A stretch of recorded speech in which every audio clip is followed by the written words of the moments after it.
Hello everyone, I'm Brian. Today I'm reacting to 1954 high school exchange students debate forum on religion, India, Pakistan, Thailand, and Switzerland. 1954, let's see what they had to say. Now, our discussion is going to begin with some discussion of religion, since nearly all the world's great religions are represented in our group. But first, let me introduce to you the guest. Here is Philip de Vargas from Switzerland. Philip, however, was born in China, near Peking, I believe, Philip, weren't you? Yes. Where his father was a professor at a missionary university. This is Matani Mojadara. Matani is 16 years old. She comes from Thailand and seems to be starting a Forum family dynasty because her older sister, Myra, was the delegate from Thailand 3 years ago, and this year Matani won. From Pakistan, Rasul Nizam. He comes from East Pakistan. And from India, Vangala Ram. Ram's just been up at Yale University this afternoon and was delighted to find 4 or 5 of his father's books in the Yale University library. To open the discussion, I suppose we should start, first of all, with asking each of you to tell us what the main tenets of your religion are. Would you start, Rasul? Yeah. Islam is not a religion as the word is defined by an English dictionary. Islam is a definite way of life, social, political, and moral. And in Islam we believe in the oneness of God, and all are equal before God. It is not a mode of worship. And we also believe in a holy book called Quran, as you have your Bible, the Christianity has. It's quite similar to Christianity. And nobody has any preference from God in our religion. All are equal, as I told you before. And in social sphere, everyone is equal, and especially in mosques, all are equal. They pray together. The servant, the ruler, the poor, the rich, all are together in the mosque. They don't have any special seat. And at the time of pilgrimage at Mecca, all are supposed to put on a special dress, a cheap dress, so that they all look alike, so that they don't look like rich or poor like that. Is it true, Rasul, that you memorized the Quran? Yeah. It's a pretty thick book. Have you memorized some of it? Oh yes, I memorized half only. Half of it? Are you going to go on with the rest yes, of it? I must go through it. Now, Tina, tell us about Buddhism. Well, Buddhism, our state religion, teaches us to be passive and live contented in what we have, we be, or we do. It is a religion without a God, but we have a belief in the transmigration by which life is, every life, be divine or human or animal, is only reckoned as a phase of a, cycle of innumerable regeneration. The transmigration, in other Yes. words, you go through many different lives as you seek to Yes. reach what? And the belief of the virtue of the action, that every good or bad deed is reckoned to be, to involve an appropriate consequence in the present or in the future life. It has no rite, no sacrament, no formula. Very different in Yes, that from the very Christian different. religion then. How about Hinduism, Rob? This aspect of Buddhism which you mentioned just now is common, the transmigration of soul. Hinduism is the oldest religion in the world, and incidentally it is also the mother of one of the biggest religions in the world, Buddhism. Buddhism having been born in India about 600 BC. The main feature about Hinduism is that it is assimilative, it is elastic, and it has changed with the changing circumstances. It is all comprehensive, and it includes every facet of life. And the ultimate object of a Hindu is to attain the oneness with the reality, with the truth itself, and not necessarily with a God. The God is a means, the reality and the truth is the end. That, I think, is a fundamental difference between Hinduism and the other religions. There are concepts that are difficult Yes. sometimes for us to grasp. You agree that it's a very complex Oh yes. and difficult Yes. religion. But we'll get more of it from you, I'm sure, in the course of a discussion because it's made you what you are. Philip, since you are a Christian, and we are familiar with Christianity, why don't you tell us why you're a Christian? Well, I think I'm a Christian mainly because I think it is that religion which brings men nearest to God. I think that Christianity is the only religion on earth in which the Son of God himself has come onto earth to bring salvation to his people. I'd also say that Christianity is my religion because it is the most active. It is the most direct. To take an example, Confucianism would say says in its book, do not do to the others what you do not want them to do to you. But Christianity says, do to the others what you want them to do to you. Just a minute, Philip. You said that Christianity is that religion which brings you nearest to God. Have you read the other religions, incidentally? I mean... Yes, I have. You have. I'm sorry to say I do not know as much of the other religions as I should, perhaps, but nevertheless I have some notions. No, you spoke from a comparative point of view, I mean, of bringing the nearness to Yes. God itself. I mean, you said the Son of God was born. Yes. But in other religions, sometimes the reincarnation of God itself has been there. As in Hinduism, we find God himself was born. Oh my god. I'm sorry. I mean, don't get me wrong, I've been critical of most religion, mostly the one that's directly in front of me. Again, like I said, like Christianity, and not so much Catholicism because I haven't really had too much experience with that, anyways. But at the same time, you know, if you want to practice that, that's fine. Again, if it makes you happy, as long as you're not forcing on others, it's perfectly fine with me. But this guy, this guy's almost sounding a little arrogant, saying, "Oh, Christianity is the right religion. Is the most like." And then the weirdest thing, though, he said to men too, right next to a woman who's Christian too, as though it only affected men. It was just kind of funny. But then again, you got to look at the times too. 1954. I'm not too sure. What were cultures were like back in the day, but yeah, brings men closer to God. What about women? No, not women. I don't know. Like I should have looked at her face whenever he said that. I should have. And a matter of fact, I will rewind it whenever I'm done with this video just to see if she has her face. I was too busy reading. I was reading along as he was speaking, and I didn't see her face or anyone else's face for that matter. But I should. Like certain moments, I need to see if anyone. I think I had a reaction on my face whenever he said that, or maybe it just happened in my mind. We've already got different points of view Yes, on this. already. Why don't you go ahead and finish, Philip, and then we'll come back.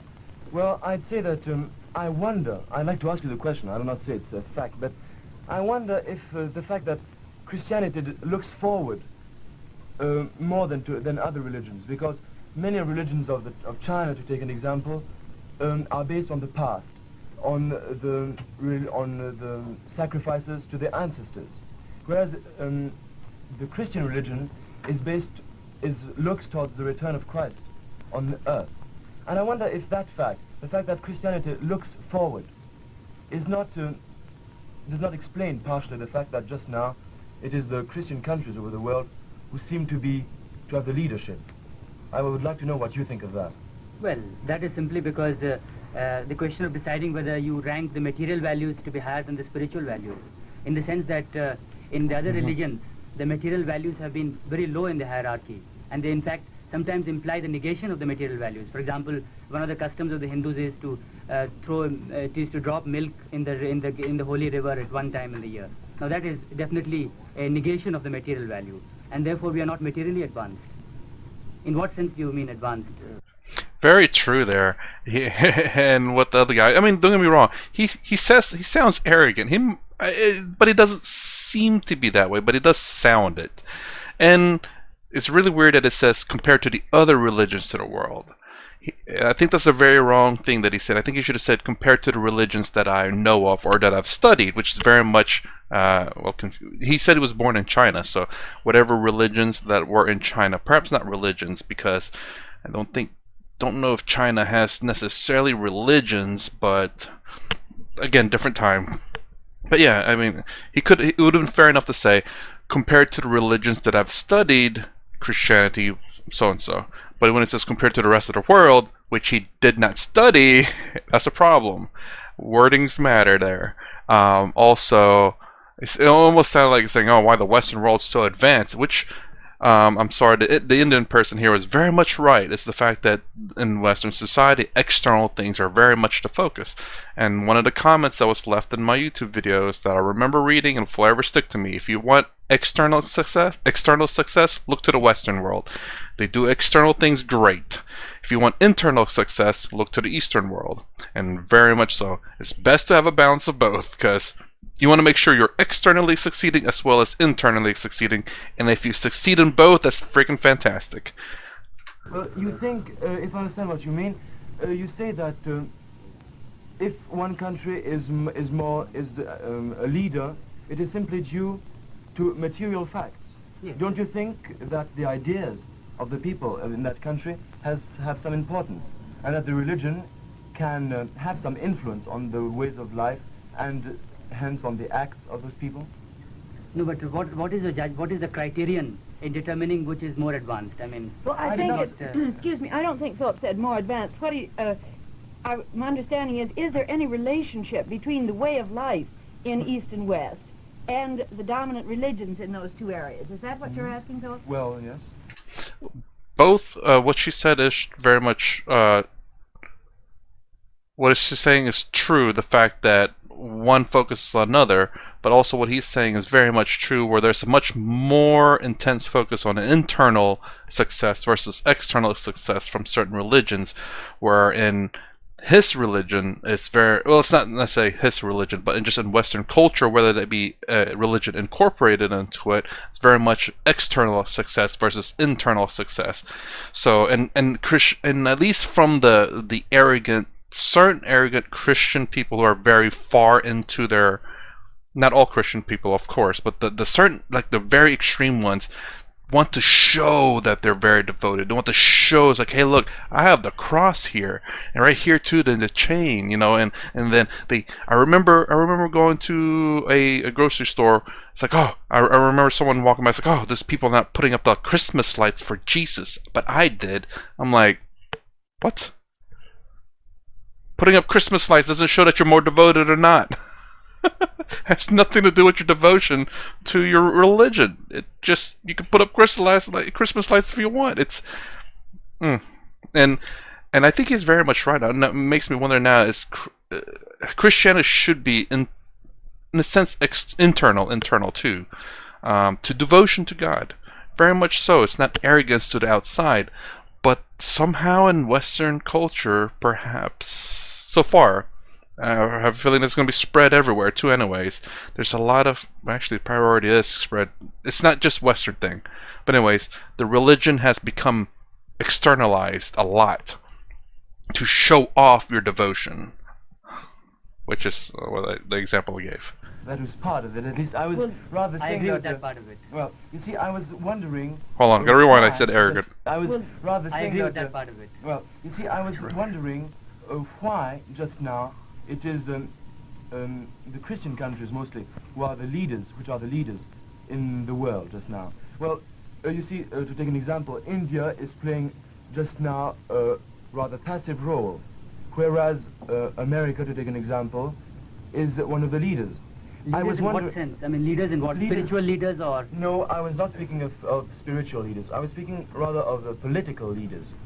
But I think that there is an influence between the spiritual ideas and the political acts. That is why I was wondering if there could be some link between those two things. A fair enough question there. Could there be a link between being so spiritual that your country becomes successful from that? But I don't think so, honestly. In America, their spiritual and external success are very much separate. A person can be devoted to their job whether they're spiritual or not. They can be devoted to creating things. That has nothing necessarily to do with spiritual success or being spiritual at all.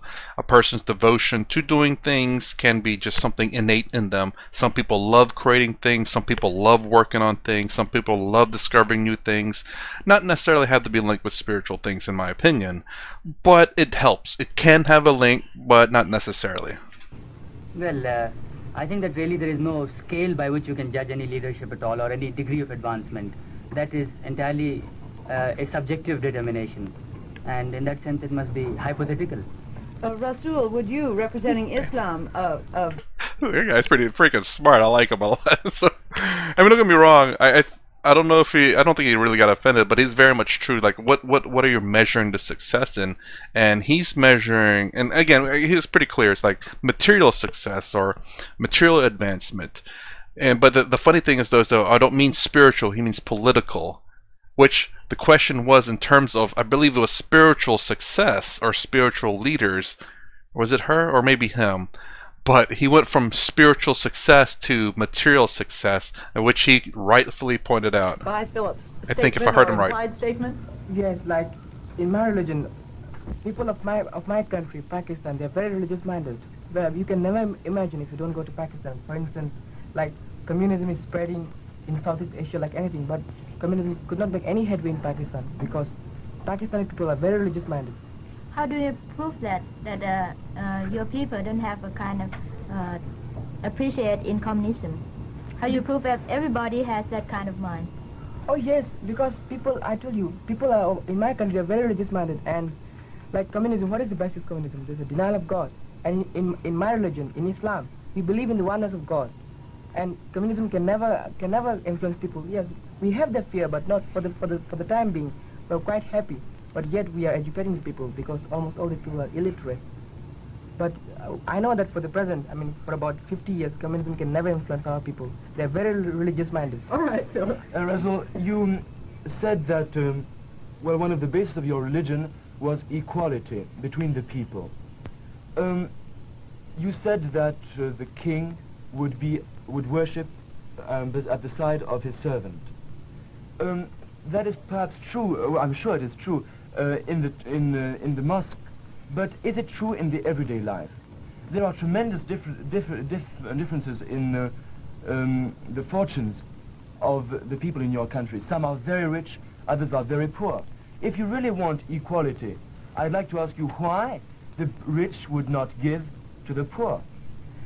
No, in our religion, according to our religion, we have certain time, like we have the zakat system, we help the poor.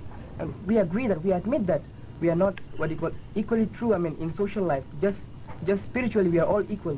I agree that, I admit that, we got to admit that. But we are progressing, and we hope one day all of us will be equal. Again, fair enough too. And again, this is about spirituality, I believe, not necessarily socioeconomic or how the country's running, but in terms of spirituality, he is very much saying that they're all equal in their religion. And again, it goes back to the I think it's American. I believe, I don't know if it's English, could be, anyways, but where he was talking about how the West was successful, or Christian West was successful, but he was talking about something else different than religion. He was talking about materialistic things in terms of the world stage, politics, finances, or whatever. Everything but the spiritual. And he was just saying maybe there's a link to it. But excuse me, go ahead, Matani. But you cannot say that your people do not appreciate communism because you have the poorest people. Then this is the chance for the communists to show their propaganda that we'll give you food and quicker than you get from your rich people. And that's the way the communists show their propaganda. If, for example, in China, they have God, they believe in God, they have, some of them are religious too. No. Yes.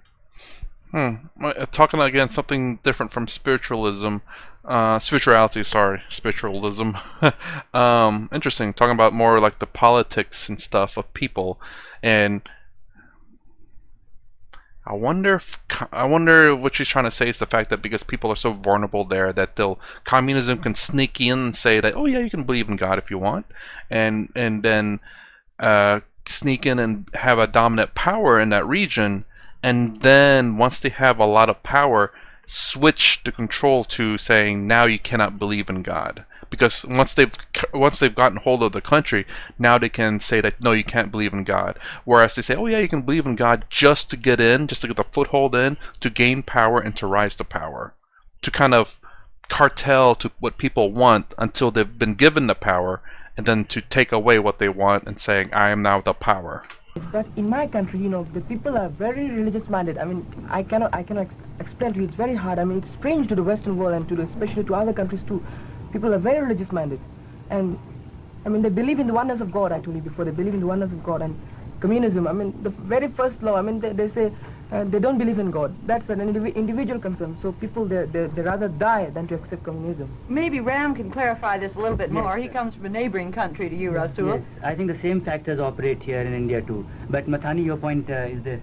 You see, you said that it is true that theoretically communism will thrive where you have a conspiracy of poverty and illiteracy. That's right. But due to the operation of the religion, due to the important role that religion plays in the lives of the people in India and Pakistan, for instance, equating religion with faith, communism can't spread. Because for communism to spread, besides poverty and illiteracy, you also require an atmosphere of rebellion, an atmosphere of discontentedness, an atmosphere of challenge, an atmosphere which will defy. Now, but our religion teaches us that what we have is what we deserve. And so that an average Indian, average Hindu would look upon his miserable plight not as the result of social forces, but as a result of more divine forces, something which he has been given, something which he deserves and must not rebel against, and cannot. Yeah, that's true. Well, I think that's very interesting what you say there. You say that the people in your country think that their situation is simply what they deserve. That's right. Don't you think that that is a very great obstacle towards all progress? That's true, material progress. That's right, it is very regressive. But on the other hand, it will prove to be an obstacle to the spread of communism. Yes, that's true. Obstacle for sure, but that's what makes a person, you could say, a successful person great. Their ability to overcome obstacles. Without any obstacles, a person cannot grow, develop, become sharp, intelligent, wise, because everything was given to them. It was handed down to them on a silver platter, as they say. And obstacles are good things to develop a character. It can become bad too. There's, again, I consider most things in life, probably most things in life, like tools. It can be used for good, it can be used for bad. Obstacles are roughly the same way. Generally speaking, obstacles have been for good, but there are obstacles that have been handled and when the person became bad. You could say Hitler to be one of those people. But yes, generally speaking, if you have a lot of obstacles in life, you become wiser and become more intelligent, and you can handle those obstacles much better if they come again. And any future obstacles, you are that much wiser and that much more intelligent, and you can handle them. Whereas a person who grew up their entire life never facing obstacles, all of a sudden one comes along, they're gonna like, what the hell's going on? What is this? What is this obstacle? What am I supposed to do? Who've never handled it. They're just, in some sense, in terms of obstacles, they're babies still. Because they haven't faced any. We are discussing the communism aspect of it. Would you say that the communists fear your religion more or less than they fear Christianity? We know what they do to the Christian church. I think that they fear all religion, whether it is Hinduism or Christianity, because they'll fear any institution of social control which will operate against communism. Do you think that's true for Buddhism, Matani? I don't think so, because Buddhism teaches people to be contented, not to quarrel with anybody. I mean, not to fight. We never fight for anything. So we just stay impassive. That's a very interesting one, because Buddhism doesn't believe, well, according to Swami from a video I reacted to just recently, Buddhism either doesn't acknowledge nor deny, I guess they don't talk about it, and then there are Buddhism who actively deny God, which is very much communism. So communism, can communism and Buddhism work together? I mean, I guess I don't understand the complete foundation of communism, but it's just, maybe it's just socialism where, you work together, you do everything together, kind of deal? I don't know. Again, I don't know in terms of, I don't know too much about Buddhism nor about communism. All I know is from the history books that it was a very bad thing. A lot of people have died because of starvation and all that. But socialism, though, I don't know. That's interesting because, again, they were arguing the fact that communism cannot work with I guess, a religion with a god, perhaps.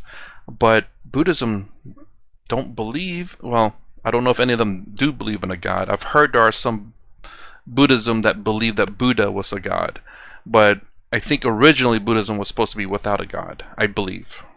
And we never suffer for anything, so I think this is the easy way for communists to enter my country, but not for, we are not afraid of the starving or, what do you call? Is there a real fear in Thailand of the threat of communism?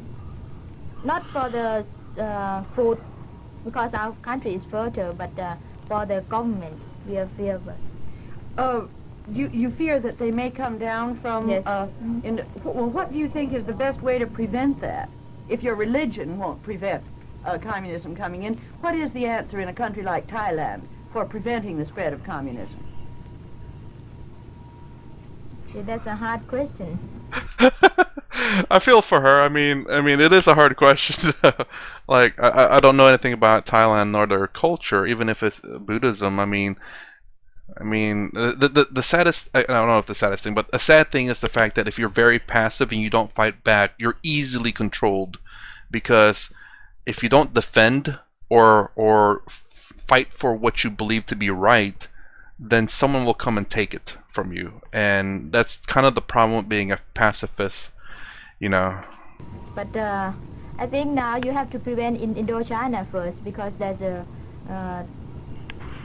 what do you call, the country before my country that they are fighting now. The natives are fighting against the French because they don't have freedom. They are not willing to be communists, but because they want their independence.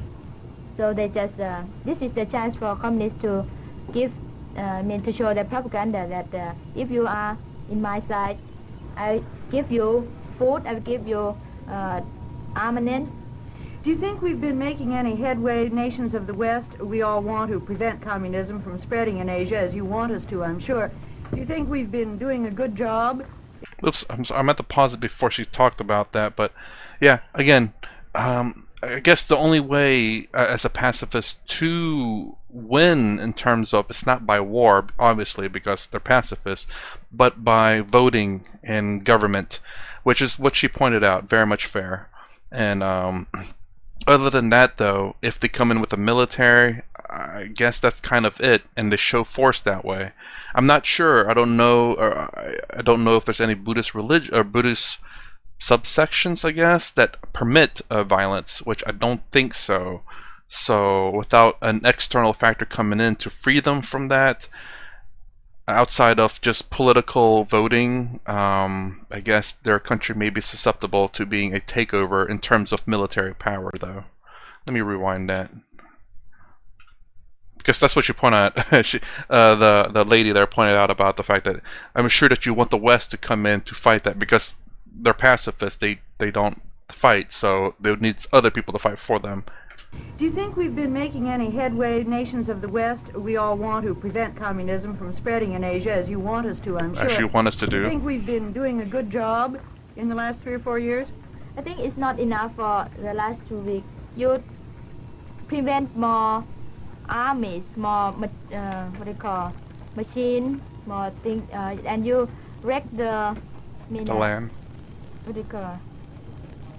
You don't have about the economic, but I mean, not so much as I think what you have done is lopsided. Well, tell us why. That's interesting. That you prevent armies, tanks, atomic bombs, but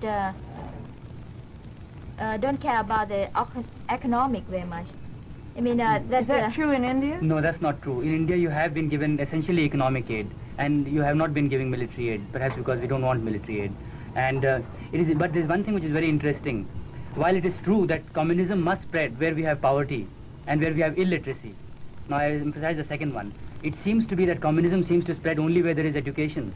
I'll tell you a very interesting correlation. In India, we have about 70% illiteracy, and on the whole in India, communism is not at all prevalent. But take one state. In one state, Travancore, we have 100% literacy, 99.8 or something of that sort. And there you have 90% people are communists. So that you have a correlationship between the educated people and the communists. Is that true in the Middle East and in Islam, would you say, Rasul, that it's the educated people who turn communist, if any do? No, not the educated people. I mean the illiterate people mostly, but not in our country, because we have the fear, and that's why we are We're going to make the people, literate by introducing schools and colleges. We have the fear, but at present we don't have the fear because especially in Asia, religion has more grip and has more influence on the people than legislation.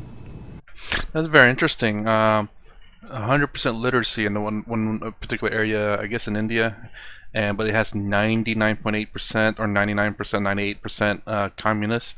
I'm wondering if these are just people who want the power, because in communism versus socialism tends to be everyone in a group. Communism, in my opinion, I definitely look it up. If I'm wrong, let me know.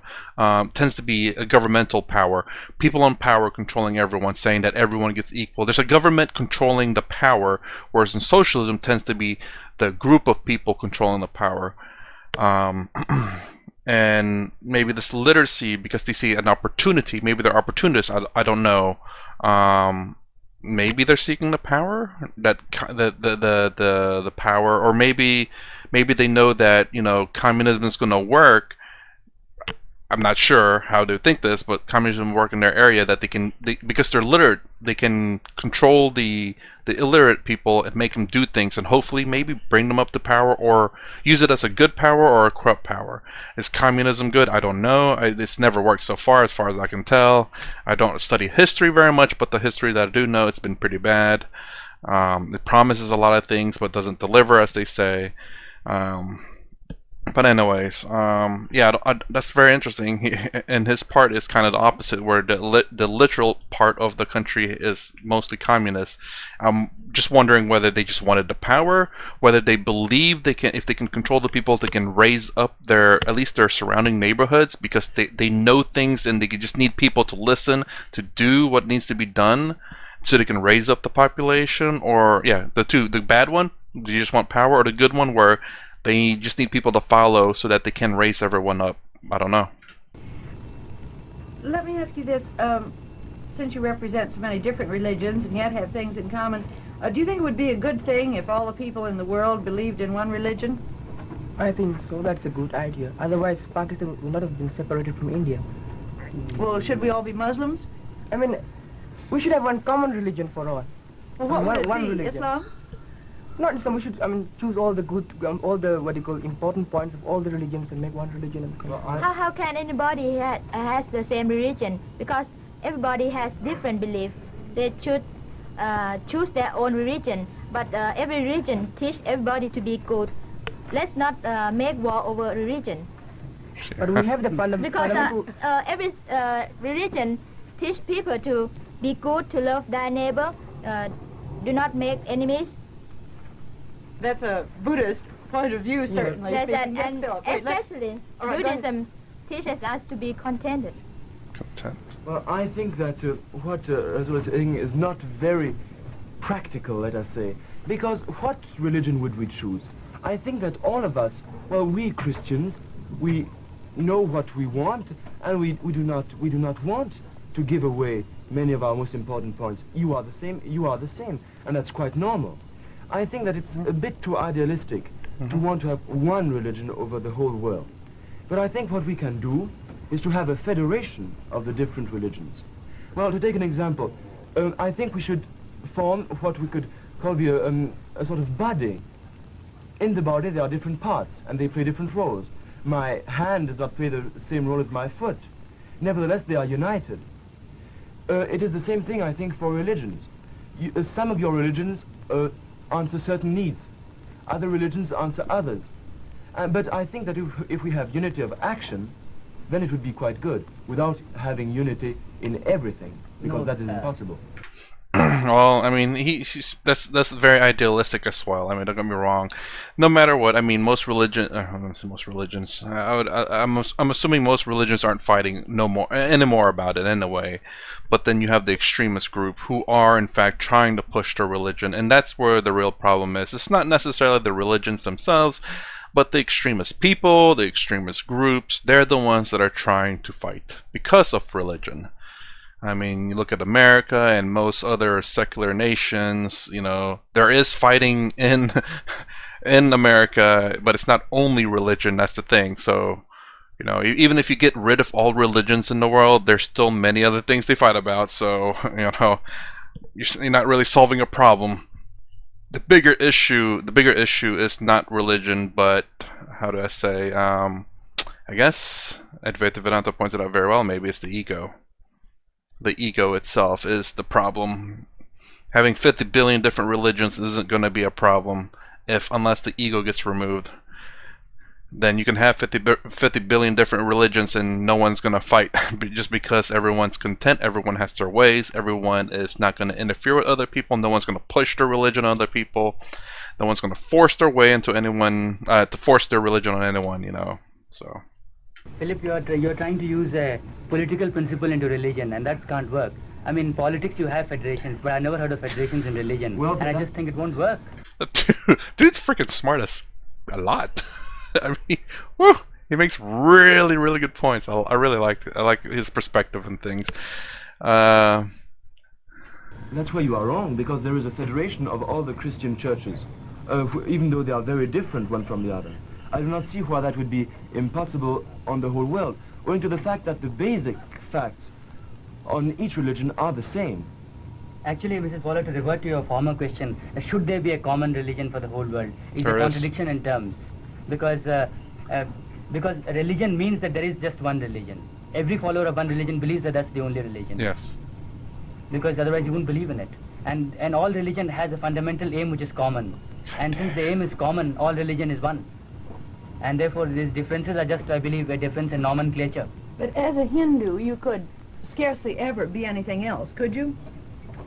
Well, as a Hindu, you could be a Hindu, and which includes, I suppose, all other religions. All other religions being just a stage in Hinduism, I suppose. So this dude's freaking smartest.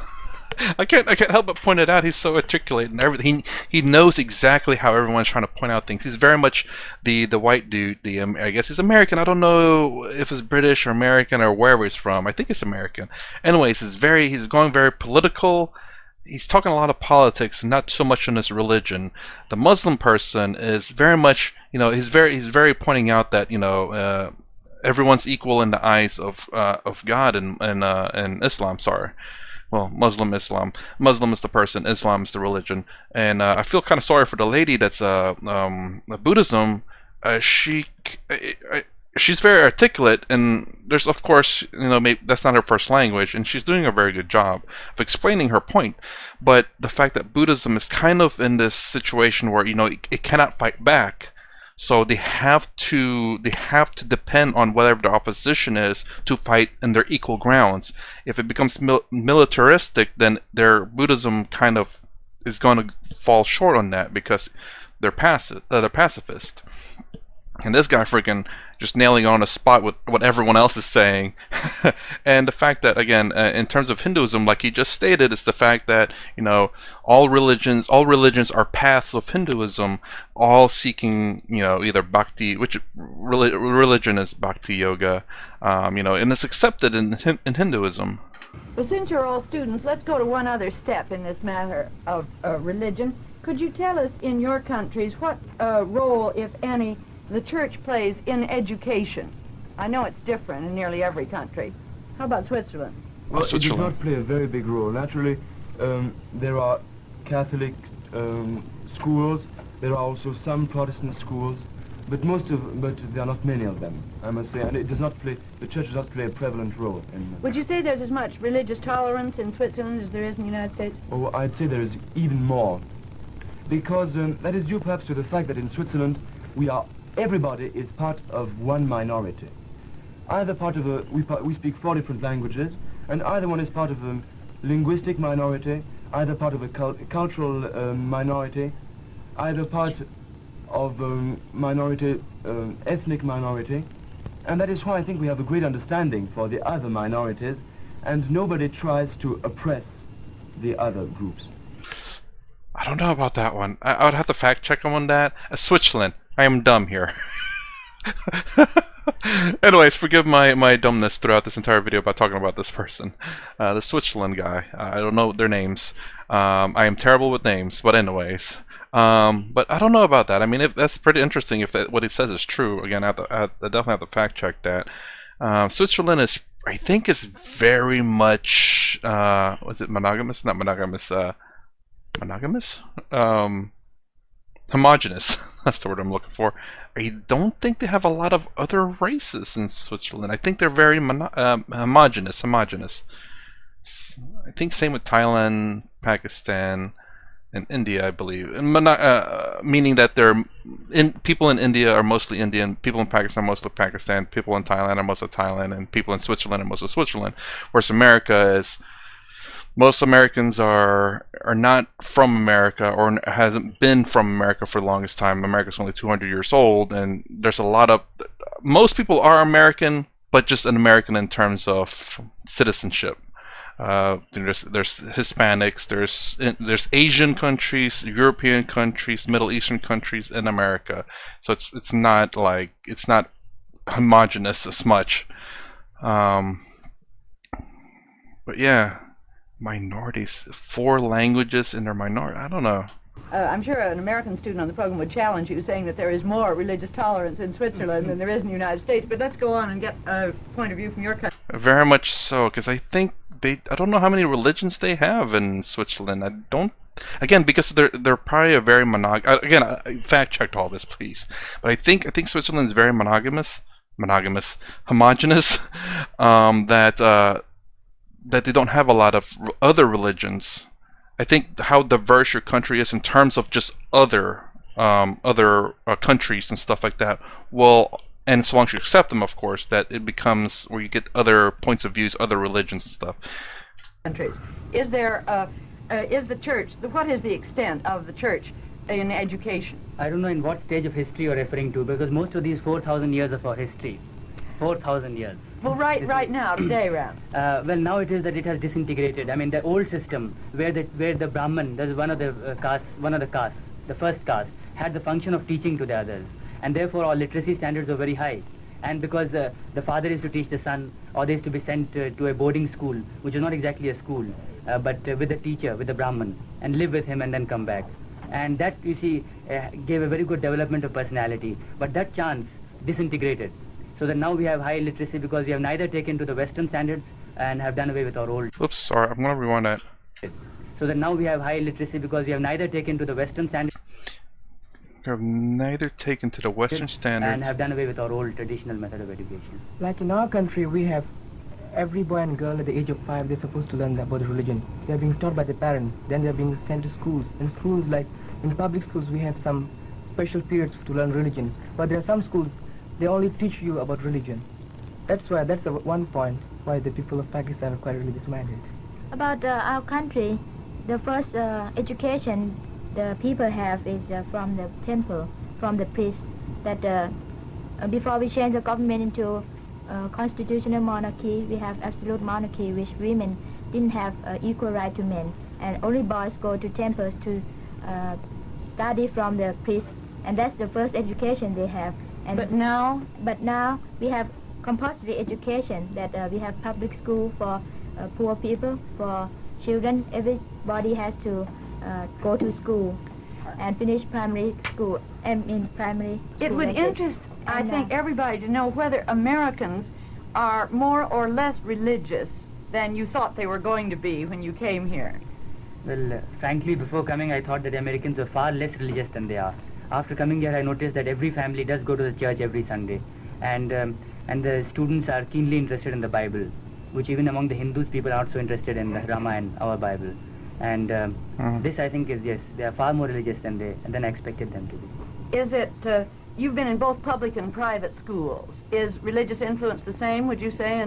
Well, in the public schools for the student, it comes more through the family. In the private school, it comes through the school. They have a period of compulsory chapel, which they don't have in the public schools. Because most private schools tend to be very religious, funded and whatnot. So, yeah, obviously, if you fund something, you're gonna have your influence into it, and that's pretty interesting. I mean, it's kind of sad what he said. The fact that, in America, he said that if I read it correctly, that in America that the religion, the culture, in a sense, is being taught to the children, but in his case, the children are not interested in their culture, which is I believe he said Rama, and they have a period of compulsory chapel, which they don't have in the public schools. Oh, let me rewind that. Sorry. public and private schools. Is religious influence the same, would you say? And Well, in the public schools for the student, it comes more through the family. In the private school, it comes through the school. They have a period of compulsory chapel, which they don't have in the public schools. By the way, I think that... What? Did I miss it? Sorry. And the students are keenly interested in the Bible, which even among the Hindus, people are not so interested in the Ramayana. Which even among the Hindus, people aren't so interested in Rama and our Bible. And this, I think, is, yes, they are far more religious than I expected them to be. And I mean, I'm wondering why that's the case. Even at the time, I'm wondering maybe because there's so many different paths that there is no one Bible to say, or is it that the culture in terms of Hinduism is dying? I don't know. I mean, is it easy enough to get statistics on that, especially during these time periods? You know. is it, you've been in both public and private schools. Is religious influence the same, would you say? And Well, in the public schools for the student, it comes more through the family. In the private school, it comes through the school. They have a period of compulsory chapel, which they don't have in the public schools. By the way, I think that that Christianity of America is a very good guarantee for that country. Because I think that as long as a country stays strong in one religion, I do not mind so much what religion it is, as long as it is one religion, well, that is a very good guarantee. And that country will probably not indulge into any war or into any measure which would be against that religion. Because the religion of the people influence the people, and the people influence the government. No, I don't agree with that. I was think just that, going to wind up the discussion. After all, in a democracy, you see, you must have religious freedom and equality for religious opportunity, and there must be as many religions as possible, so that you have different points of view. But I did not say Difference is that. the sense of democracy. You didn't understand what I meant. I said that when there is, I don't say, when there is simply one religion, I do not mind what sort of religion it is, but one religion, well, it gives a strength to the nation, which it would not have. Yes, That's a good note to end on. Okay, I think what I was trying to say there at the end is that so long as everyone is the same mind in some sense, believe in the same beliefs, believe in the same religion, believe in the same ideas, you know, they want to better themselves, like whatever ideas that may be. The way I look at this is unifying factors, kind of like what Sadhguru talked about in one of his, I think, the infamous talk that I reacted to. Video over with me talking now. One of the, good lord, I didn't realize it was this. Okay. Anyways, one of the videos I reacted to in Sadhguru, where he talks to this very famous kid in university, how he, you know, everyone made that comment in that particular video section where he was a very arrogant kid, and it's very much against Sadhguru.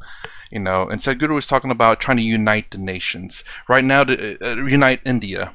And what can we unite under is what Sadhguru was asking, and Sadhguru was just merely asking, you know, listen, you just unite with the flag, because apparently there's perhaps some Indian people who are against the flag of India or something like that.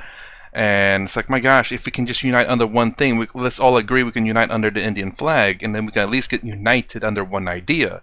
That's what he was trying to say. It's basically, you know, it doesn't matter what religion is, if everyone can agree on the one religion that we all are united on, then it becomes a stronger country because everyone has the same idea.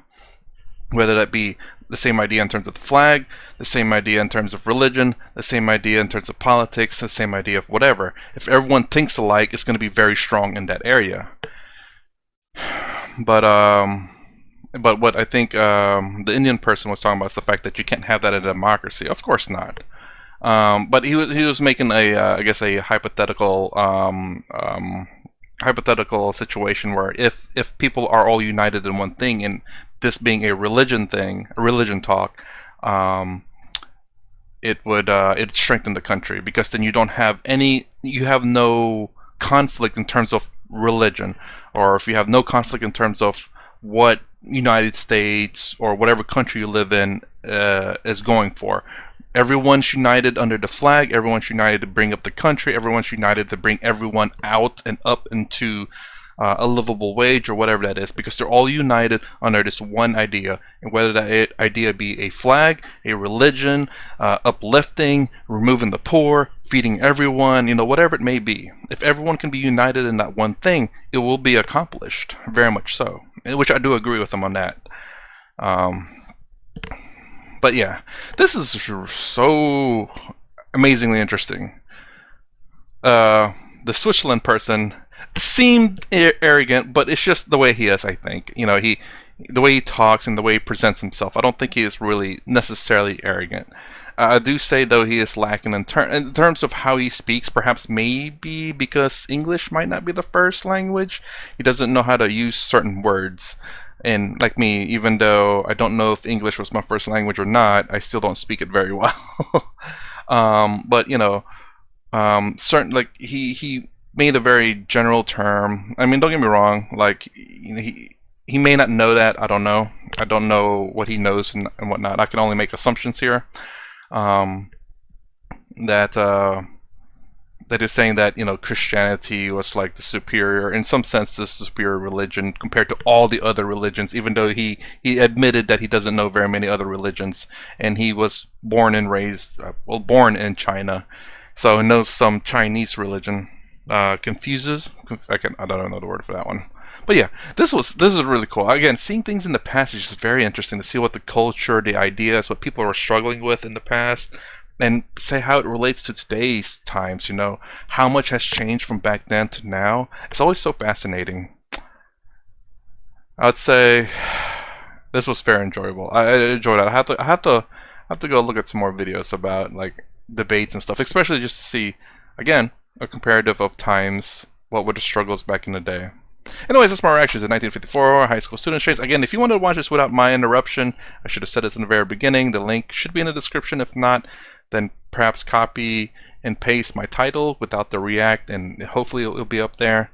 Anyways, if you like my content, please consider subscribing. Thumbs up, thumbs down below. Thanks for watching. I'll see you in the next vid.